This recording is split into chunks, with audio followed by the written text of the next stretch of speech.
بالله من الشيطان الرجيم بسم الله الرحمن الرحيم يا أيها الذين آمنوا لا تأكلوا الربا أضعافا مضاعفا واتقوا الله لعلكم تفلحون واتقوا النار التي أعدت للكافرين وأطيعوا الله والرسول لعلكم ترحمون وسارعوا إلى مغفرة من ربكم وجنة عرضها السماوات والأرض أعدت للمتقين الذين ينفقون في السراء والضراء والكاظمين الغيظ والعافين عن الناس والله يحب المحسنين والذين إذا فعلوا فاحشة أو ظلموا أنفسهم ذكروا الله فاستغفروا لذنوبهم ومن يغفر الذنوب إلا الله ولم يصروا على ما فعلوا وهم يعلمون أولئك جزاؤهم مغفرة من ربهم وجنات تجري من تحتها الأنهار خالدين فيها ونعم أجر العاملين صدق اللہ العظیم۔ پچھلی آیات میں احد سے متعلق کلام کیا گیا تھا اور بدر کا بھی ذکر کیا گیا تھا کہ جس طرح سے ہم نے تمہاری مدد کی بدر کے موقع پر کہ تمہارا نبی تو کہہ رہا تھا کہ 3000 فرشتوں سے اگر اللہ تعالیٰ تمہاری مدد کرے تو کیا تم کو یہ بات اچھی نہیں لگے گی؟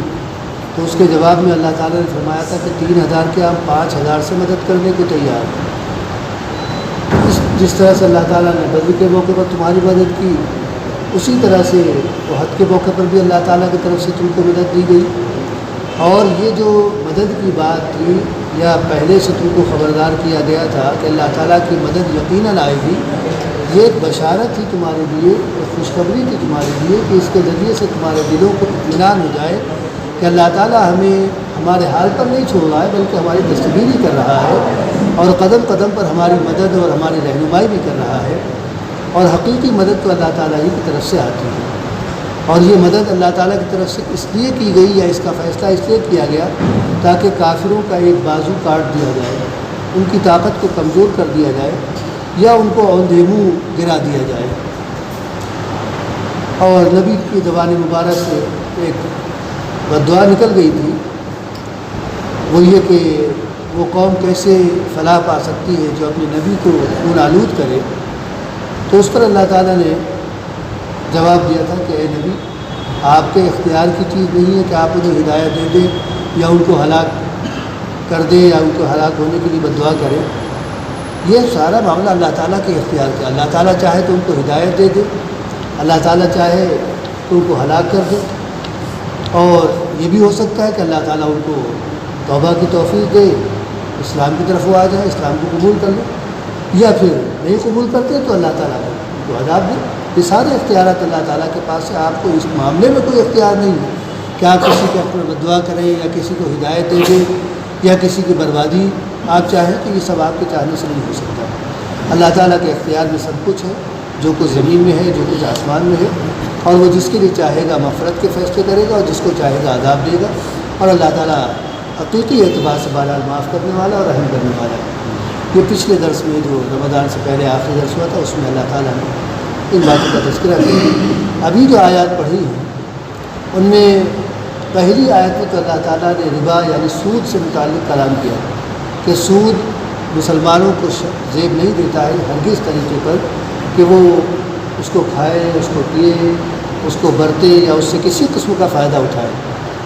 اور اللہ تعالیٰ سے ڈرتے رہنا چاہیے تاکہ اللہ تعالیٰ کی مدد سے ان کو کامیابی حاصل ہو سکے، اور اس آگ سے بچنے کا ہم وقت ان کو خیال رہنا چاہیے جو آگ اللہ تعالیٰ نے اپنے نافرمان بندوں کے لیے تیار کی ہے۔ اس کے بالمقابل اللہ تعالیٰ نے اپنے نیک بندوں کی بھی تعریف کی ہے اور مسلمانوں کو ترغیب بھی دی ہے کہ نیکی کی راہ پر دوڑ پڑو تاکہ تمہیں کامیابی حاصل ہو۔ چنانچہ فرمایا کہ یا ایھا الذین آمنوا لا تأکلوا الربا اضعافا مضاعفا، دیکھو اے وہ لوگوں جو ایمان لا چکے ہو۔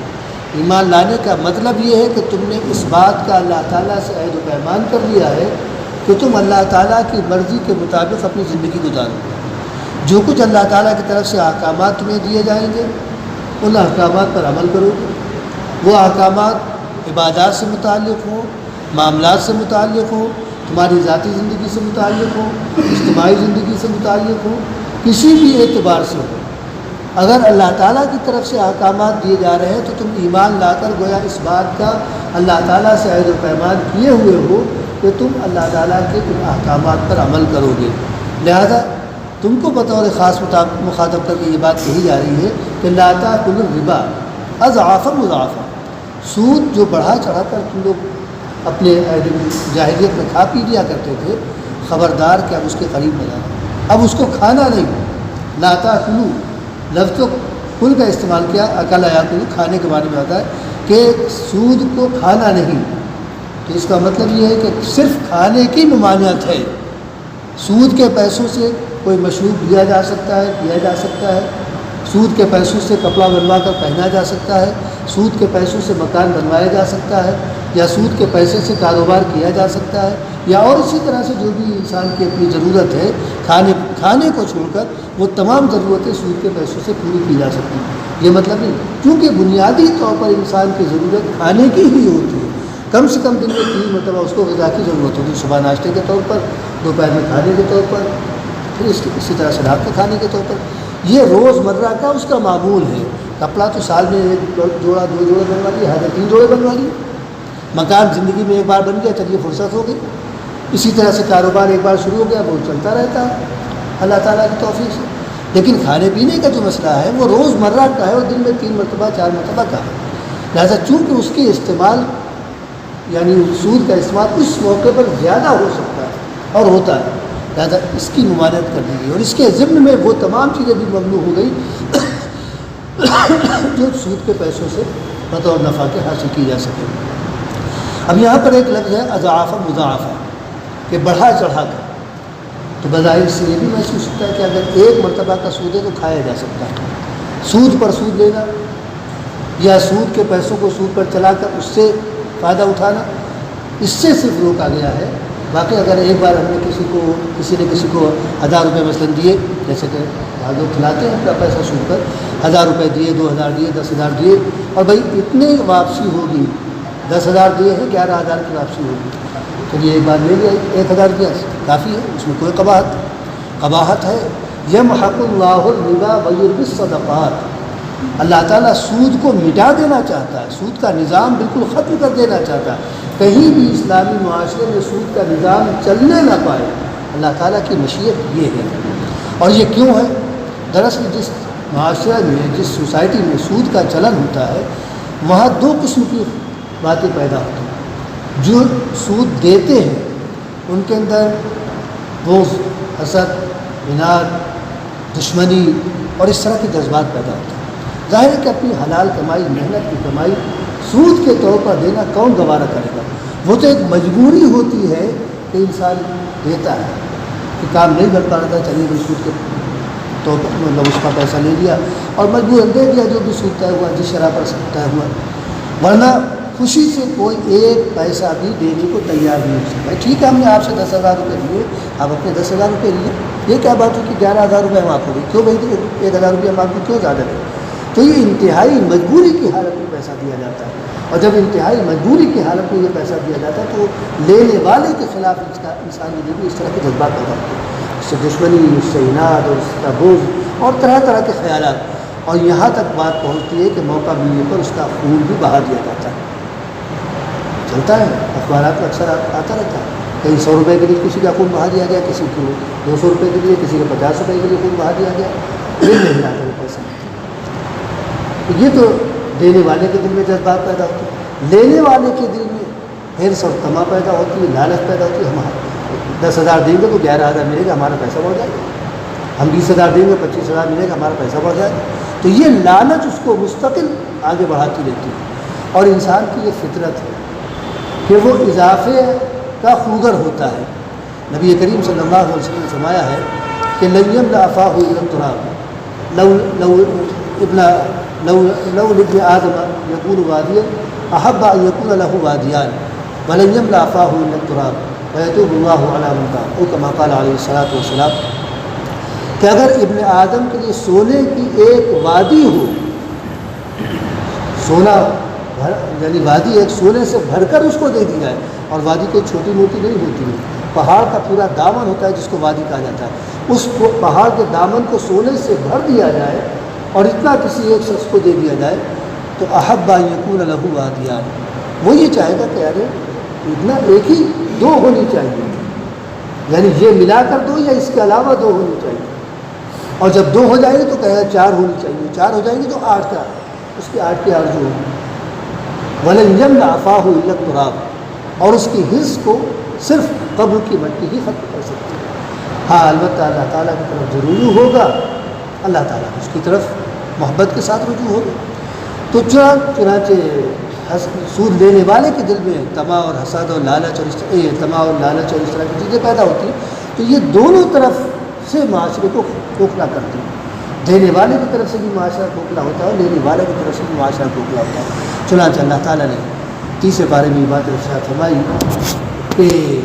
یمحق اللہ الربا ویربی الصدقات، اللہ تعالیٰ ربا کو بالکل ختم کر دینا چاہتا ہے، اس کو مٹا دینا چاہتا ہے نام و نشان تک، اور اس کی جگہ پر لین دین کے جذبے کو فروغ دینا چاہتا ہے۔ اور کفار مکہ یہ کہا کرتے ہیں انما البیع مثل الربا، بھائی جس طرح سے ہم بیع و شراء کرتے ہیں، کاروبار کرتے ہیں، تجارت کرتے ہیں، اس میں ہم کو نفع حاصل ہوتا ہے، تو اسی انداز سے تو سود کا بھی معاملہ ہے۔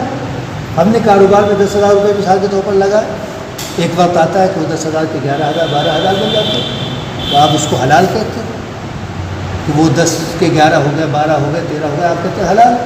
اور اگر اسی پیسے کو کاروبار کے بجائے سود پر دے دیا اور اس سے 12,000 13,000 لے لی تو آپ کہتے ہیں حرام ہو گیا پیسہ۔ تو کیوں حرام ہو گیا؟ جس طرح سے ہم نے کاروبار سے نفع حاصل کیا اسی طرح سے ہم نے اس طرح سے نفع حاصل کیا۔ بھائی وہ ہمارے پیسے کو لے گیا، اس نے اس پیسے سے فائدہ اٹھایا، کاروبار میں لگایا ہو یا کسی بھی طریقے سے، تو اس کو بھی تو نفع ہوا، اسی نفع میں سے ہم بھی اپنا نفع طے کر رہے ہیں، تو یہ حرام کیسے ہو گیا؟ اللہ تعالیٰ فرماتا ہے انما البیع مثل الربا واحل اللہ البیع وحرم الربا، بیع میں آپ 10 کے 20 بنا لیجیے، 100% جائے، لیکن ربا یعنی سود کی شکل میں آپ 10 کے اگر 100 بھی اس پر اضافہ لیتے ہیں تو وہ حرام ہے، اس کی کوئی گنجائش نہیں۔ لہٰذا یا ایھا الذین آمنوا لا تأکلوا الربا اضعافا مضاعفا، ایک تو یہ کہ سود 10,000 تھا، 11,000 سود کے ساتھ ملے گا، اب 11,000 نہیں مل پایا تو اس 11,000 پر اب سود لگ جائے گا، وہ نہیں دے پایا تو اب 12,000 پر سود لگے گا، اب اصل رقم 12,000 ہو گئی، تو یہ سود پر سود چل رہا ہے۔ اس پر اللہ تعالیٰ نے فرمایا کہ لا تأکلوا الربا اضعافا مضاعفا، یہ جو بڑھتا چڑھتا سود ہے اس میں خوشی نہ مناؤ کہ تمہارے لیے نفع ہے اور جو بڑھ رہا ہے، خبردار کہ اس کا استعمال مت کرنا۔ واتقوا اللہ، اور دیکھو اللہ تعالیٰ سے ڈرتے رہو۔ اللہ تعالیٰ نے صرف یہ نہیں کہہ دیا کہ مت کھانا اور مت پینا، مت استعمال کرنا، بلکہ اللہ تعالیٰ تمہاری نگرانی بھی کرے گا کہ اس حکم پر تمہاری طرف سے عمل پایا جا رہا ہے یا نہیں۔ اگر عمل نہیں پایا جائے گا تو خبردار کہ اللہ تعالیٰ کے سامنے تمہیں بڑا ہوگا۔ لہٰذا اللہ تعالیٰ سے ڈرتے رہو لعلکم تفلحون، تاکہ اس کی نافرمانی کر کے تم غلط راستے پر نہ جاؤ اور کامیابی کے راستے کو چھوڑ کر ناکامی کے راستے پر نہ چل پڑو۔ اگر تم اللہ تعالیٰ سے ڈرو گے اور اس کے احکامات کی پیروی کرو گے تو اس کا نتیجہ یہ ہوگا کہ تم کامیابی کے راستے پر آ جاؤ گے، کامیاب ہو جاؤ گے۔ واتقوا النار التي اعدت للكافرين، اور دیکھو اس آگ سے ڈرو، اس آگ سے بچنے کی ہم وقت تمہاری طرف سے کوشش ہوتی رہنی چاہیے۔ التي اعدت للكافرين، جو اللہ تعالیٰ نے کافروں کے لیے تیار کی۔ اللہ تعالیٰ نے اپنے مسلمان بندوں کے لیے جہنم کی آگ نہیں تیار کی، جنت کی نعمتیں تیار کی، بے شمار قسم کی نعمتیں، طرح طرح کی نعمتیں جن کے بارے میں ہم اور آپ سوچ بھی نہیں سکتے۔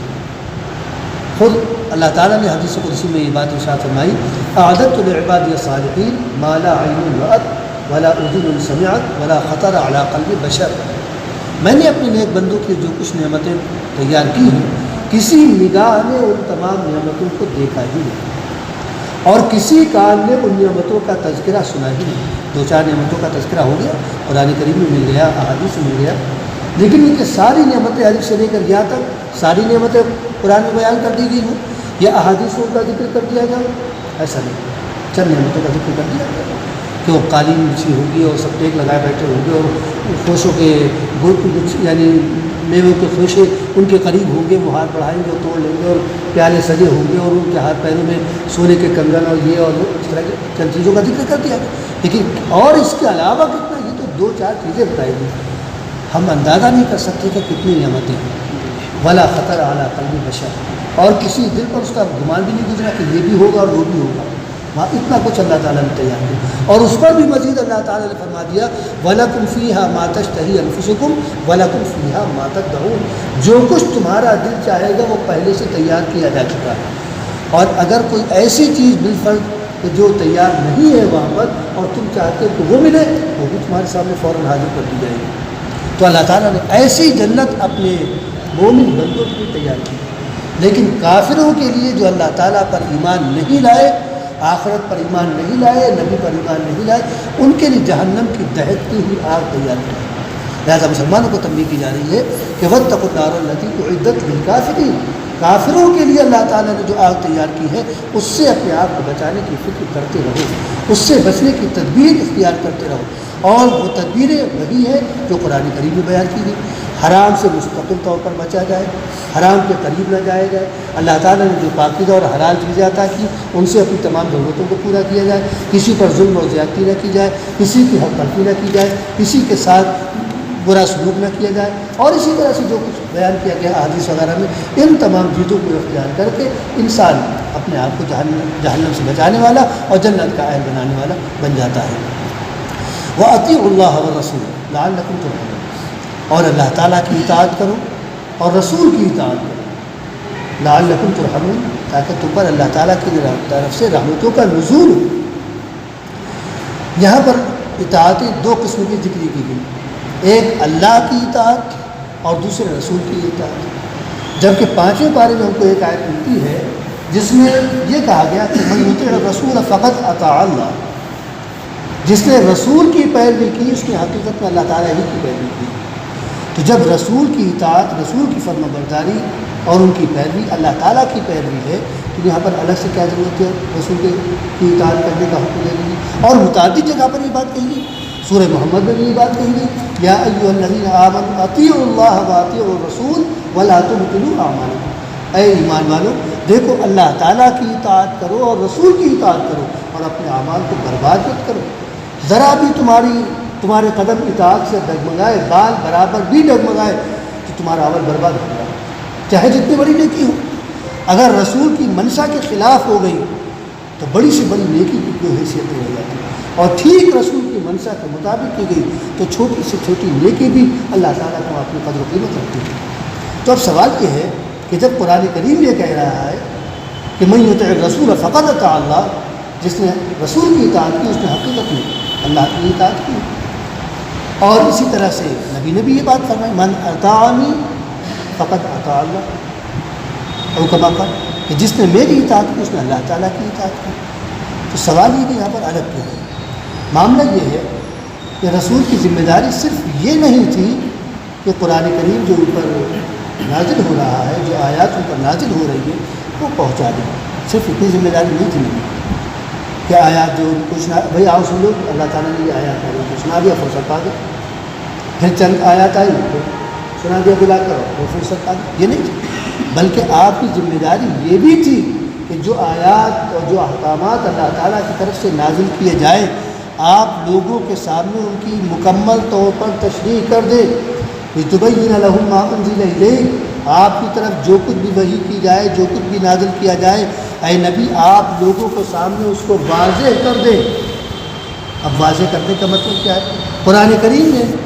متعدد جگہ پر یہ بات آئی اقیموا الصلاۃ، نماز قائم کی جائے. اے مسلمانوں نماز قائم کرو.